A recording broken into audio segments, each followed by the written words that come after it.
സന്തോഷ് മാധവൻ ഭൂമിദാന കേസിൽ vigilance FIR register ചെയ്തു. മുൻ മന്ത്രിമാരായ അടൂർ പ്രകാശിനെയും പി.കെ. കുഞ്ഞാലിക്കുട്ടിയെയും പ്രതികളാക്കിയാണ് എഫ്ഐആർ രജിസ്റ്റർ ചെയ്തത്. മൂവാറ്റുപുഴ വിജിലൻസ് കോടതിയുടെ നിർദ്ദേശപ്രകാരമാണ് എഫ്ഐആർ. സന്തോഷ് മാധവന് ബിനാമി ബന്ധമുള്ള സ്ഥാപനത്തിന് മിച്ചഭൂമിയിൽ IT പാർക്ക് സ്ഥാപിക്കാൻ അനുമതി നൽകിയ കേസിലാണ് രണ്ട് മുൻ മന്ത്രിമാർക്കെതിരെ എഫ്ഐആർ രജിസ്റ്റർ ചെയ്തത്. അടൂർ പ്രകാശ്, പി.കെ. കുഞ്ഞാലിക്കുട്ടി എന്നിവർക്കെതിരെ തിരുവനന്തപുരം വിജിലൻസിന്റെ പ്രത്യേക അന്വേഷണ സംഘം 2 എഫ്ഐആർ ഇട്ടത്. ഡിവൈഎസ്പി RD അജിത്തിന്റെ നേതൃത്വത്തിലുള്ളതാണ് അന്വേഷണ സംഘം. കഴിഞ്ഞ ദിവസം കേസിൽ മുൻ മന്ത്രിമാർക്കെതിരെ കേസെടുത്ത് അന്വേഷിക്കാൻ മൂവാറ്റുപുഴ വിജിലൻസ് കോടതി ഉത്തരവിട്ടിരുന്നു. കോടതി ഉത്തരവിനെ തുടർന്നാണ് എഫ്ഐആർ രജിസ്റ്റർ ചെയ്തത്. ഭൂപരിഷ്കരണ നിയമത്തിൽ ഇളവ് നൽകി 128 ഏക്കർ മിച്ചഭൂമിയിൽ പാർക്കിന് അനുമതി നൽകി എന്നതാണ് കേസ്. അവസാനവട്ട റിപ്പോർട്ട് എത്രയും വേഗം സമർപ്പിക്കാനും മൂവാറ്റുപുഴ പ്രത്യേക വിജിലൻസ് ജഡ്ജി വിജിലൻസ് ഡയറക്ടർക്ക് നിർദ്ദേശം നൽകിയിരുന്നു. ക്രിമിനൽ ശിക്ഷാ നിയമത്തിലെ 13B, 409 വകുപ്പുകളും 1988 അഴിമതി നിരോധന നിയമത്തിലെ 15 വകുപ്പുകൾ പ്രകാരവുമാണ് എഫ്ഐആർ രജിസ്റ്റർ ചെയ്തിരിക്കുന്നത്.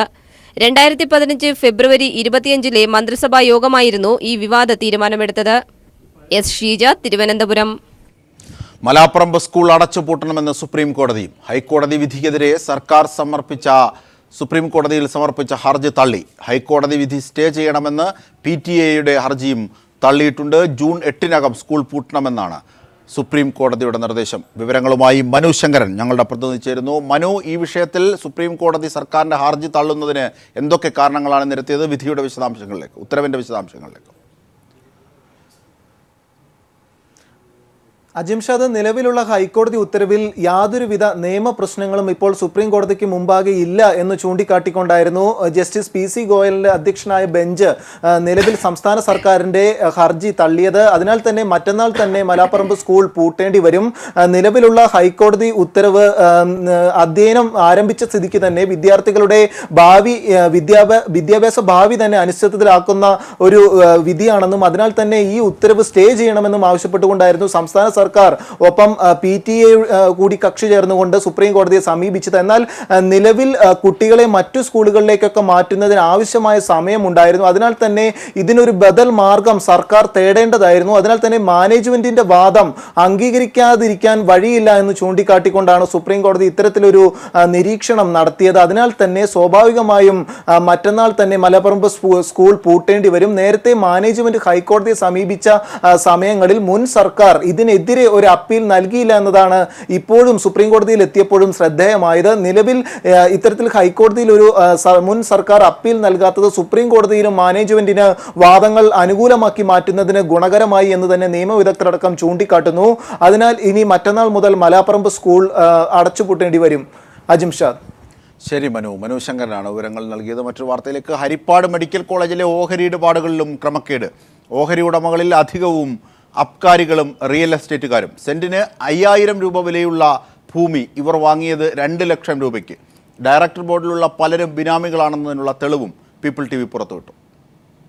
പൊതു സ്വകാര്യ പങ്കാളിത്തത്തോടെ ഹരിപ്പാട് പണിയാൻ ഉദ്ദേശിക്കുന്ന സ്വകാര്യ മെഡിക്കൽ കോളേജിന്റെ ഓഹരി ഉടമകളിലധികവും അബ്കാരികളും റിയൽ എസ്റ്റേറ്റ് മാഫിയയുമാണെന്ന് ആക്ഷേപം വരുന്നത്. 300 കോടിയോളം രൂപ മുടക്കിയാണ് സ്വകാര്യ മേഖലയ്ക്ക് സഹായകരമാകുന്ന മെഡിക്കൽ കോളേജ് പണിയുന്നതിന് ഹരിപ്പാട് MLA രമേശ് ചെന്നിത്തല നീക്കം നടത്തുന്നത്. ഹരിപ്പാട് സ്വന്തമായി ബാറുകളും നിരവധി കള്ളുഷാപ്പുകളുമുള്ള അബ്കാരിയുടെ പേരിലാണ് ഒരു ഓഹരി എടുത്തിരിക്കുന്നത്. ബിനാമി പേരിലാണ് BDJ സ്ഥാനാർത്ഥിയായി ഇക്കഴിഞ്ഞ തെരഞ്ഞെടുപ്പിൽ മത്സരിച്ച് 3ാം സ്ഥാനത്തേക്ക് തള്ളപ്പെട്ട മുൻ ദേവസ്വം ബോർഡംഗം ഓഹരി എടുത്തിരിക്കുന്നത്. കൂടാതെ നിരവധി റിയൽ എസ്റ്റേറ്റുകാരും ബോർഡംഗങ്ങളായുണ്ട്. സെന്റിന് 2000 മുതൽ 8000 രൂപ വിലയുള്ള നിലം 1 ലക്ഷം രൂപ മുതൽ 2 ലക്ഷം രൂപ വരെ നൽകിയാണ് ആശുപത്രി പണിയാൻ എടുത്തിരിക്കുന്നത്. ആദ്യഘട്ടത്തിനായി 13 ഏക്കർ സ്ഥലം എടുത്തതിൽ മാത്രം 10 കോടിയോളം രൂപയാണ് ചിലവഴിച്ചിരിക്കുന്നത്. ഇത്തരത്തിൽ സർക്കാർ സഹായത്തോടെ വ്യാപകമായി അഴിമതി നടത്തുന്നതായാണ് ആരോപണമുയരുന്നത്. സംസ്ഥാന സർക്കാരിന് 26% മാത്രം ഓഹരിയുള്ള ഇന്ത്യയിലെ തന്നെ ആദ്യ മെഡിക്കൽ കോളേജ് പണിയുന്നതിനായാണ് MLA രമേശ് ചെന്നിത്തല തിടുക്കം കൂട്ടുന്നത്. ഇതിന് പിന്നിലുള്ള സാമ്പത്തിക ക്രമക്കേടുകളെക്കുറിച്ചും വ്യാപകമായി ആക്ഷേപം ഉയർന്നിട്ടുണ്ട്. Shajahan, news bureau, Alappuzha. മദ്യനയത്തെ ചൊല്ലി കോൺഗ്രസിനുള്ളിൽ കലാപം രൂക്ഷമാകുന്നു. തെരഞ്ഞെടുപ്പിൽ മദ്യനയം തിരിച്ചടി ഉണ്ടാക്കിയെന്ന് പ്രതിപക്ഷ നേതാവ് രമേശ് ചെന്നിത്തല തന്നെ വ്യക്തമാക്കി. ഇക്കാര്യത്തിൽ നേതൃത്വത്തിന് പരാജയം സംഭവിച്ചുവെന്നും ചെന്നിത്തല പറഞ്ഞു. അതേസമയം മദ്യനയത്തിൽ സ്വീകരിച്ച നിലപാട് ശരിയാണെന്ന നിലപാടിൽ ഉറച്ചു തന്നെയാണ് KPCC അധ്യക്ഷൻ VM സുധീരൻ. നേതൃമാറ്റമെന്ന ആവശ്യം മാധ്യമ സൃഷ്ടിയാണെന്നും സുധീരൻ പറഞ്ഞു. മദ്യനയം അപ്രായോഗികമെന്ന് അറിഞ്ഞുകൊണ്ടാണ് നടപ്പാക്കിയതെന്ന മുൻ എക്സൈസ് മന്ത്രി കെ ബാബുവിന്റെ നിലപാടിന് തൊട്ടുപിന്നാലെയാണ് പ്രമുഖ നേതാക്കളും വ്യത്യസ്തമായ അഭിപ്രായവുമായി രംഗത്തെത്തിയിരിക്കുന്നത്. മദ്യനയം നിയമസഭാ തെരഞ്ഞെടുപ്പിൽ തിരിച്ചടിയായി എന്നാണ് പ്രതിപക്ഷ നേതാവ് രമേശ് ചെന്നിത്തല പറഞ്ഞത്. നേതൃത്വത്തിന് പാളിച്ച പറ്റിയെന്ന് സുധീരനെ ഉന്നം വച്ചും ചെന്നിത്തല ആഞ്ഞടിച്ചു. അത് ഞങ്ങൾ പരിശോധിച്ചുകൊണ്ടിരിക്കുകയാണ്. അത് ഞങ്ങളുടെ വിലയിരുത്തലിലുള്ളൊരു കാര്യമാണ്. തീർച്ചയായിട്ടും നേതൃത്വത്തിനും അണികൾക്കും ഒക്കെ പാളിച്ചുള്ളതുകൊണ്ടാണല്ലോ ഞങ്ങൾ പരാജയപ്പെട്ടത്. അപ്പോൾ അതെല്ലാം ഞങ്ങൾ പരിശോധിക്കും. അതേസമയം മദ്യനയത്തിൽ യാതൊരു അപാകതയുമില്ലെന്നും UDF എടുത്ത തീരുമാനം ശരിയായിരുന്നു എന്നുമാണ് VM സുധീരൻ ചൂണ്ടിക്കാട്ടുന്നത്. ഇക്കാര്യങ്ങൾ ഹൈക്കമാൻഡുമായി നടത്തുന്ന കൂടിക്കാഴ്ചയിൽ സുധീരൻ അറിയിക്കും. നേതൃമാറ്റം എന്ന കാര്യം ചർച്ചാ വിഷയമായിട്ടില്ലെന്നും മാധ്യമ സൃഷ്ടി മാത്രമാണെന്നും KPCC അധ്യക്ഷൻ വ്യക്തമാക്കുന്നു. അതിശയോക്തിപരമായിട്ടുള്ള പല റിപ്പോർട്ടുകൾ മാധ്യമങ്ങളിൽ വരത്തക്ക രീതിയിൽ തെറ്റായി അവിടെ ഒരു ബ്രീഫിംഗ് കൊടുത്തു. നിങ്ങളോട് പറഞ്ഞ ആരും അവിടെ പറഞ്ഞിട്ടില്ല. അവിടെ പറയാത്ത കാര്യങ്ങൾ ഇവിടെ നിങ്ങളോട് പറഞ്ഞ് നിങ്ങളെ വഴിതെറ്റിക്കുകയാണ്. തെരഞ്ഞെടുപ്പ് തോൽവി മുൻനിർത്തി സുധീറിനെതിരെ പടയൊരുക്കത്തിനുള്ള തയ്യാറെടുപ്പിലാണ് കോൺഗ്രസിലെ A ഗ്രൂപ്പും I ഗ്രൂപ്പും. എന്നാൽ ഹൈക്കമാൻഡിന്റെ പിന്തുണ ഉള്ളതിനാൽ തൽക്കാലം നേതൃമാറ്റം എന്ന ആവശ്യം നടക്കാനിടയില്ല. News bureau, Kannur, Thiruvananthapuram. വാർത്തകളിലേക്ക്. പെരുമ്പാവൂർ ജിഷ കൊലപാതക കേസിൽ മുൻ DGP TP സെൻകുമാർ സമർപ്പിച്ച റിപ്പോർട്ടിൽ മനുഷ്യാവകാശ commission chairman justice JB Koshy അതൃപ്തി രേഖപ്പെടുത്തി. കേസിൽ പോലീസിന്റെ വീഴ്ച മറച്ചുവെക്കുന്നതായുള്ള റിപ്പോർട്ട് അപൂർണമാണെന്നും വിശദമായ പുതിയ റിപ്പോർട്ട് അടുത്ത മാസം 5-ന് തന്നെ സമർപ്പിക്കണമെന്നും JB കോശി മുൻ DGP TP സെൻകുമാറിന് നിർദ്ദേശവും നൽകി. പെരുമ്പാവൂർ ജിഷ വധക്കേസുമായി ബന്ധപ്പെട്ട പോലീസിന്റെ വീഴ്ചയും അന്വേഷണം ഇഴയുന്നതും സംബന്ധിച്ച നിരവധി പരാതികൾ മനുഷ്യാവകാശ കമ്മീഷനിലെത്തിയ സാഹചര്യത്തിലാണ് മുൻ DGP TP സെൻകുമാറിനോട് അന്വേഷണത്തിലെ വിശദാംശങ്ങൾ ഉൾപ്പെടുന്ന റിപ്പോർട്ട് നൽകാൻ commission chairman justice JB Koshy ഉത്തരവിട്ടിരുന്നത്. അതേസമയം മുൻ DGP TP സെൻകുമാർ മനുഷ്യാവകാശ കമ്മീഷൻ സമർപ്പിച്ച റിപ്പോർട്ട് അപൂർണമാണെന്ന് പറഞ്ഞ ചെയർമാൻ ജസ്റ്റിസ് JB കോശി റിപ്പോർട്ടിൽ അതൃപ്തിയും രേഖപ്പെടുത്തി. ഞാൻ ആവശ്യപ്പെട്ട കാര്യങ്ങൾ പറഞ്ഞിട്ടില്ല. കാരണം എന്നാണ് വീട് സീൽ ചെയ്യുന്നൊരു ചോദ്യം ഉണ്ടായിരുന്നു. സീൽ ചെയ്യാൻ താമസിച്ചതിൻ്റെ കാരണം എന്താണ്, അതിന് ഉദ്യോഗസ്ഥരുടെ പേരുകൾ എന്താണ്, അത് ഞാൻ ചോദിച്ചിരുന്നു. അതിന് മറുപടിയില്ല. താൻ ആവശ്യപ്പെട്ട റിപ്പോർട്ടിൽ FIR, പോസ്റ്റ്മോർട്ടം, ഇൻക്വസ്റ്റ് എന്നിവയുടെ പകർപ്പുകളില്ലെന്നും JB കോശി പറഞ്ഞു. ഇതൊക്കെ പോലീസിന്റെ വീഴ്ച വ്യക്തമാകുന്നതാണെന്നും വിശദമായ റിപ്പോർട്ട് അടുത്ത മാസം 5-ന് ഹാജരാക്കാനും നിർദ്ദേശിച്ചിട്ടുണ്ടെന്നും കോശി പറഞ്ഞു. Sunil Arimanoor, news bureau, Thiruvananthapuram. അന്യസംസ്ഥാനങ്ങളിൽ നിന്നും വിഷാംശമുള്ള പച്ചക്കറി കൊണ്ടുവന്നാൽ കർശന നിയമ നടപടി സ്വീകരിക്കുമെന്ന് മുഖ്യമന്ത്രി പിണറായി വിജയൻ. 50,000 ഹെക്ടറിൽ കൂടി പച്ചക്കറി കൃഷി സർക്കാർ വ്യാപിപ്പിക്കും. തിരികെ മടങ്ങാം ജൈവികതയിലേക്ക് എന്ന പദ്ധതിയിലൂടെ ജൈവ പച്ചക്കറി തോട്ടത്തിന് തിരുവനന്തപുരം യൂണിവേഴ്സിറ്റി കോളേജിൽ തുടക്കവുമായി. ലോക പരിസ്ഥിതി ദിനത്തിനോടനുബന്ധിച്ചാണ് SFIയുടെ മേൽനോട്ടത്തിൽ തിരുവനന്തപുരം യൂണിവേഴ്സിറ്റി കോളേജിൽ ജൈവ പച്ചക്കറി തോട്ടത്തിന് തുടക്കമായത്. തിരികെ മടങ്ങാം ജൈവികതയിലേക്ക് എന്ന പദ്ധതി മുഖ്യമന്ത്രി പിണറായി വിജയൻ വാഴത്തൈ നട്ടുകൊണ്ടാണ് തുടക്കം കുറിച്ചത്. അന്യ സംസ്ഥാനങ്ങളിൽ നിന്നും വരുന്ന പച്ചക്കറി കർശന പരിശോധന നടത്തും. വിഷാംശമുള്ള പച്ചക്കറി കൊണ്ടുവന്നാൽ കർശന നടപടി സ്വീകരിക്കുമെന്നും മുഖ്യമന്ത്രി പറഞ്ഞു. ആ പച്ചക്കറി കൊണ്ടുവരുന്നവര് വിഷരഹിത പച്ചക്കറിയാണ് എന്ന് ഉറപ്പുവരുത്തും. വിഷമുള്ള പച്ചക്കറിയാണെങ്കിൽ പിന്നെ അവർക്ക് ഇങ്ങോട്ട് പച്ചക്കറി കൊണ്ടുവരാനുള്ള അനുമതി ഇല്ലാതാകും. മറ്റ് നിയമ നടപടികൾ അവരുടെ മേൽ സ്വാഭാവികമായിട്ടും വരികയും ചെയ്യും. ഈ സർക്കാർ ഉദ്ദേശിക്കുന്നത് 50,000 ഹെക്ടർ സ്ഥലത്ത് കൂടി പച്ചക്കറി കൃഷി വ്യാപിപ്പിക്കണമെന്നാണ്. വാഴകൃഷിക്ക് പുറമെ പച്ചക്കറികളായ ചീര, വഴുതന, തക്കാളി എന്നീ തൈകളും കോളേജ് വിദ്യാർത്ഥികൾ നട്ടു. പച്ചക്കറി കൃഷിയുടെ വളർച്ച പരിശോധിക്കാൻ 2 മാസം കഴിയുമ്പോൾ താൻ എത്താമെന്നും മുഖ്യമന്ത്രി വിദ്യാർത്ഥികൾക്ക് ഉറപ്പു നൽകി. പരിസ്ഥിതിക്കും വികസനത്തിനും സന്തുലിതമായ സാഹചര്യം സൃഷ്ടിക്കണമെന്ന് മുഖ്യമന്ത്രി പറഞ്ഞു. കാർഷികോൽപ്പന്നങ്ങൾക്ക് മികച്ച വില ഉറപ്പാക്കാനായി സംസ്ഥാനവും കേന്ദ്രവും സംയുക്തമായി ഇവ സംഭരിക്കേണ്ടതുണ്ടെന്നും പിണറായി വ്യക്തമാക്കി. ശാസ്ത്ര സാങ്കേതിക പരിസ്ഥിതി കൗൺസിലിന്റെ പരിസ്ഥിതി ദിനാചരണം തിരുവനന്തപുരത്ത് ഉദ്ഘാടനം ചെയ്ത് സംസാരിക്കുകയായിരുന്നു അദ്ദേഹം. News bureau, Thiruvananthapuram. Kochi metro rail 2017 മാർച്ചിൽ പൂർത്തിയാക്കാൻ മുഖ്യമന്ത്രി പിണറായി വിജയന്റെ നിർദ്ദേശം. ഇതിനായി നിർമ്മാണ പ്രവർത്തനങ്ങൾ ഊർജിതമാക്കാൻ ഉദ്യോഗസ്ഥർക്ക് നിർദ്ദേശവും നൽകി. കൊച്ചി മെട്രോയുടെ നിർമ്മാണ പുരോഗതി വിലയിരുത്താൻ തിരുവനന്തപുരത്ത് മുഖ്യമന്ത്രിയുടെ ചേംബറിൽ ചേർന്ന യോഗത്തിൻ്റെതാണ് തീരുമാനം. നിർമ്മാണ പ്രവർത്തനങ്ങളുടെ റിപ്പോർട്ട് ത്രിമാസത്തിൽ സമർപ്പിക്കണം. നിർമ്മാണ പുരോഗതി മുഖ്യമന്ത്രി നേരിട്ട് വിലയിരുത്തും. ശ്രീധരന്റെ സൗകര്യം കൂടി കണക്കിലെടുത്ത് KMRL DMRC സംയുക്ത യോഗം വിളിക്കാനും യോഗത്തിൽ തീരുമാനമായി. സ്വർണ്ണക്കടത്ത് കേസിലെ പ്രതികൾ തനിക്ക് 25 ലക്ഷം രൂപ കോഴ വാഗ്ദാനം ചെയ്തതായി ഹൈക്കോടതി ജഡ്ജി ജസ്റ്റിസ് KT ശങ്കരൻ വെളിപ്പെടുത്തി. കേസ് പരിഗണിക്കവേ തുറന്ന കോടതിയിൽ ഇക്കാര്യം വെളിപ്പെടുത്തിയ ജഡ്ജി താൻ ഈ കേസിൽ നിന്നും പിന്മാറുന്നതായും അറിയിച്ചു. കോഫെപോസ നിയമപ്രകാരം കരുതൽ തടങ്കലിൽ നിന്നും പ്രതികളെ ഒഴിവാക്കാനായിരുന്നു കോഴ വാഗ്ദാനം.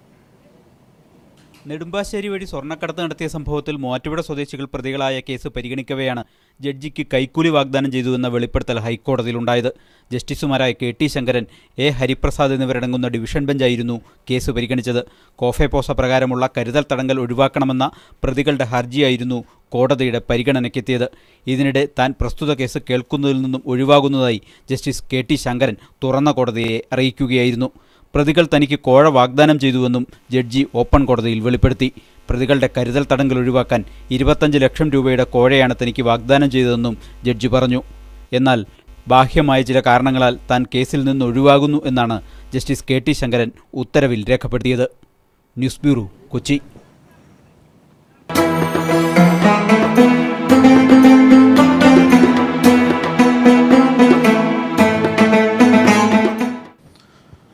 റമദാൻ വ്രതം ആരംഭിച്ചു. കോഴിക്കോട് കാപ്പാട് മാസപ്പിറവി കണ്ടതിനെ തുടർന്നാണ് വ്രതം തുടങ്ങിയത്. മനസ്സും ശരീരവും വിശ്വാസികൾ അള്ളാഹുവിൽ സമർപ്പിച്ച് ഒരു മാസക്കാലം സുബഹി നമസ്കാരം മുതൽ മഗ്രിബ് നമസ്കാരം വരെ ഭക്ഷണം ഉപേക്ഷിക്കും. വ്രതാനുഷ്ഠാനങ്ങളുടെ നാളുകളിൽ പള്ളികളിൽ പ്രത്യേക പ്രാർത്ഥനയും ഖുർആൻ പാരായണവും നടക്കും. മറ്റുള്ളവരുടെ വേദനകൾ സ്വന്തം വേദനയായി ഉൾക്കൊണ്ട് വിശ്വാസികൾ ദാനധർമ്മങ്ങൾ നടത്തുന്ന പുണ്യമാസം കൂടിയാണ് റംസാൻ. അവസാന പത്തിലെ ലൈലത്തുൽ ഖദർ പുണ്യദിനമായാണ് കണക്കാക്കുന്നത്. ഒരു മാസത്തെ വ്രതാനുഷ്ഠാനങ്ങൾക്ക് ശേഷം ശവ്വാൽ മാസപ്പിറവിയുടെ വരവറിയിച്ച് മനത്ത് ചന്ദ്രക്കല തെളിയുന്നതോടെ ഇസ്ലാം മതവിശ്വാസികൾ ചെറിയ പെരുന്നാൾ ആഘോഷിക്കും. അസ്തമയം വൈകിയതിനാൽ ദൈർഘ്യമേറിയ റംസാൻ ദിനങ്ങളാണ് ഇത്തവണ വിശ്വാസികളെ കാത്തിരിക്കുന്നത്. Siju Kannan, news bureau, Kozhikode. MLA മന്ത്രിയായതോടെ തവനൂരിലെ വികസന സ്വപ്നങ്ങൾക്ക് നിറം കൂടി. എല്ലാവർക്കും വീടും തൊഴിലും കുടിവെള്ളവും തുടങ്ങി മണ്ഡലത്തിന്റെ സർവോന്മുഖ വികസനം ഈ 5 വർഷത്തിനിടെ കാണാമെന്ന ഉറപ്പും KT ജലീൽ നൽകിക്കഴിഞ്ഞു. ഇനി നമ്മുടെ MLA.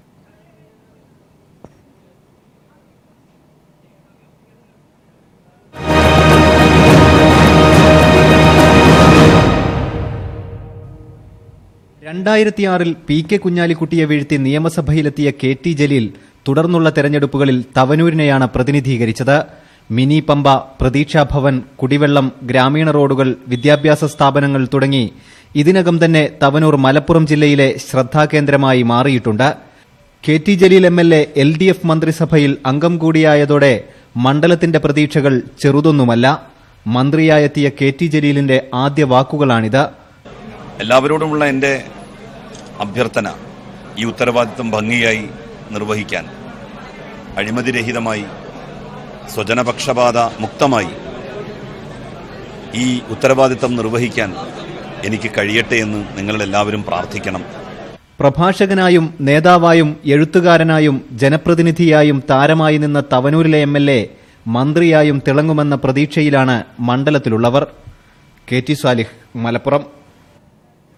അഡ്വക്കേറ്റ് ജനറലായി സുധാകര പ്രസാദ് ചുമതലയേറ്റു. ഹൈക്കോടതി സമുച്ചയത്തിൽ നടന്ന ചടങ്ങിൽ മുൻ AG KP ധണ്ടപാണി ഉൾപ്പെടെ ഒട്ടേറെ മുതിർന്ന അഭിഭാഷകരും പ്രമുഖരും സന്നിഹിതരായിരുന്നു. കോടതിയും സർക്കാരും പരസ്പര വിശ്വാസത്തോടെ മുന്നോട്ടു പോകുമെന്ന് അദ്ദേഹം പറഞ്ഞു. ആർബിട്രേഷൻ കേസുകളിൽ സർക്കാരിന് പരമാവധി വരുമാനം ഉണ്ടാക്കാൻ ശ്രമിക്കുമെന്നും സ്ഥാനമേറ്റെടുത്ത ശേഷം സുധാകർ പ്രസാദ് വ്യക്തമാക്കി. സാധാരണക്കാർക്കും പാവങ്ങൾക്കും ഉൾപ്പെടെ എല്ലാവർക്കും നീതി ലഭിക്കാൻ താൻ പരമാവധി ശ്രമിക്കുമെന്നും അഡ്വക്കേറ്റ് ജനറൽ സുധാകർ പ്രസാദ് വ്യക്തമാക്കി. ടാക്സേഷൻ കേസുകളായാലും റവന്യൂ റിക്കവറി കേസുകളായാലും അതിനെല്ലാം സ്റ്റേ ഒഴിവാക്കി അർഹതയുള്ളവർക്ക് അതിൻ്റെ ബെനിഫിറ്റ് കൊടുത്ത് അർഹതയില്ലാത്തവർക്ക് ഗവൺമെൻറ് കൊടുക്കേണ്ട പൈസ ഉടനെ കൊടുപ്പിച്ചു അതിനുവേണ്ടിയുള്ളത് ചെയ്യും. അത് കഴിഞ്ഞുകൂടെയും ചെയ്തു, ഇപ്പോഴും ചെയ്യും. ബോബി ചെമ്മണ്ണൂർ ഇന്റർനാഷണൽ ഗ്രൂപ്പിന്റെ പ്രോജക്റ്റായ ഓക്സിജൻ സിറ്റി തൃശൂർ മണ്ണൂത്തി ദേശീയപാതയ്ക്ക് സമീപം ഉടൻ ആരംഭിക്കും. ഓക്സിജൻ സിറ്റിയിൽ വില്ലകളും ഫ്ളാറ്റുകളും IT പാർക്കുകളും മ്യൂസിയവും ഉൾപ്പെടെയുള്ള അത്യന്താധുനിക സംവിധാനങ്ങളും ഒരുക്കിയിട്ടുണ്ട്. 10ാം നമ്പർ വസതി ഫുട്ബോൾ ഇതിഹാസവും ചെമ്മണ്ണൂർ ഗോൾഡിന്റെ പാർട്ട്ണറുമായ മറഡോണയുടേതായിരിക്കുമെന്ന് ചെയർമാനും മാനേജിംഗ് ഡയറക്ടറും ആയ ബോബി ചെമ്മണ്ണൂർ അറിയിച്ചു. നിരവധി ബിസിനസ് അവസരങ്ങളും 29,000-ഓളം തൊഴിലവസരങ്ങളും ഓക്സിജൻ സിറ്റിയിൽ ഉണ്ടാകുമെന്നും അദ്ദേഹം വാർത്താസമ്മേളനത്തിൽ പറഞ്ഞു. ജൈവകൃഷി വിജയിപ്പിക്കുന്നതോടൊപ്പം എങ്ങനെ ലാഭകരമാക്കാമെന്ന് തെളിയിക്കുക കൂടിയാണ് കൊല്ലം പുത്തൂരിലെ കർഷകനായ ബാലചന്ദ്രൻ. കൃഷിയും സംഭരണവും വിപണനവും എല്ലാം പരാശ്രയമില്ലാതെ നടപ്പിലാക്കിയാണ് ഈ കർഷകൻ മാതൃകയാവുന്നത്. 10 ഏക്കറോളം വരുന്ന ഭൂമിയിലാണ് ബാലചന്ദ്രന്റെ ജൈവ കൃഷി. വെണ്ടയ്ക്ക, വഴുതന, തക്കാളി, മുളക്, വാഴ തുടങ്ങി കാലാവസ്ഥയ്ക്കനുസരിച്ചുള്ള കൃഷിയിലൂടെ ഒരു ദിവസം മിനിമം ഒരിനം മാത്രം 500 കിലോയോളം പച്ചക്കറി ഉൽപ്പാദിപ്പിക്കുന്നു. കൃഷി വകുപ്പിന്റെ നിർദ്ദേശവും സഹായം കൂടി ആയതോടെ ബാലചന്ദ്രന്റെ ജൈവകൃഷി മെഗാ ഹിറ്റായി. എന്നുമാത്രമല്ല, വിഷരഹിത പച്ചക്കറി വാങ്ങുന്ന ഉപഭോക്താക്കളെ കൂടി അദ്ദേഹം കണ്ടെത്തുകയും ചെയ്തു. നമ്മുടെ അടുക്കളയിൽ പാചകത്തിന് കോളിഫ്ലവറിന് പകരം വാഴക്കൂമ്പ് ഉപയോഗിക്കാമെന്ന നിലപാട് സ്വീകരിച്ചാൽ അന്യസംസ്ഥാനങ്ങളെ ആശ്രയിക്കാതെ മുമ്പോട്ടു പോകാനാകുമെന്ന് ബാലചന്ദ്രൻ ചൂണ്ടിക്കാട്ടുന്നു. ഈ എല്ലാ പച്ചക്കറിയും ഉണ്ടെങ്കിലേ പാചകം ചെയ്യാൻ പറ്റൂ എന്നൊരു ധാരണ ഉണ്ട്. ആ ധാരണ മാറ്റണം. നമ്മൾ ഈ തമിഴ്നാട്ടുകാരൻ ഉണ്ടാക്കി തരുന്ന എല്ലാ സാധനത്തിനും അനുസരിച്ചാണ് നമ്മൾ അടുക്കളയിലെ മെനു തീരുമാനിച്ചത്. അത് മാറ്റിയിട്ട് നമ്മൾ ഉണ്ടാക്കുന്ന സാധനത്തിനനുസരിച്ച് അടുക്കളയിലെ മെനു തീരുമാനിക്കണം. കോളിഫ്ലവർ ഉണ്ടെങ്കിലേ തോരൻ വെക്കുമെന്ന് നിർബന്ധം പിടിക്കണ്ട, അത് വാഴക്കൂമ്പായാലും മതി. സ്വന്തം വിപണന കേന്ദ്രമാണ് ബാലചന്ദ്രന്റെ വിജയ രഹസ്യം. കൃഷിയും സംഭരണവും വിപണനവും ഒരു കുടക്കീഴിൽ എത്തിക്കാൻ കഴിഞ്ഞതാണ് ബാലചന്ദ്രൻ എന്ന കർഷകന്റെ വിജയത്തിന് ആധാരം. പുത്തൂരിൽ നിന്ന് ക്യാമറാമാൻ പ്രമോദ് പന്തിയോടിനൊപ്പം രാജ്കുമാർ. മറ്റു വാർത്തകൾ ചുരുക്കത്തിൽ. ബംഗ്ലാദേശിൽ IS ഭീകരർ ഉന്നത പോലീസ് ഉദ്യോഗസ്ഥന്റെ ഭാര്യയെ വധിച്ചു. IS ഭീകരരുടെ നേതാവിനെ വധിച്ചതിന് പ്രതികാരമായാണ് പോലീസ് നടപടിക്ക് നേതൃത്വം നൽകിയ ഉദ്യോഗസ്ഥന്റെ ഭാര്യയെ വധിച്ചത്. സ്വിറ്റ്സർലൻഡിൽ മുതിർന്ന പൌരന്മാർക്ക് അടിസ്ഥാന ശമ്പളം അനുവദിക്കുന്ന പദ്ധതിക്ക് ജനങ്ങളുടെ അംഗീകാരം ലഭിച്ചില്ല. കഴിഞ്ഞ ദിവസം ഹിതപരിശോധനയിൽ ഭൂരിപക്ഷം ജനങ്ങളും പദ്ധതിയോട് വിയോജിപ്പ് രേഖപ്പെടുത്തി.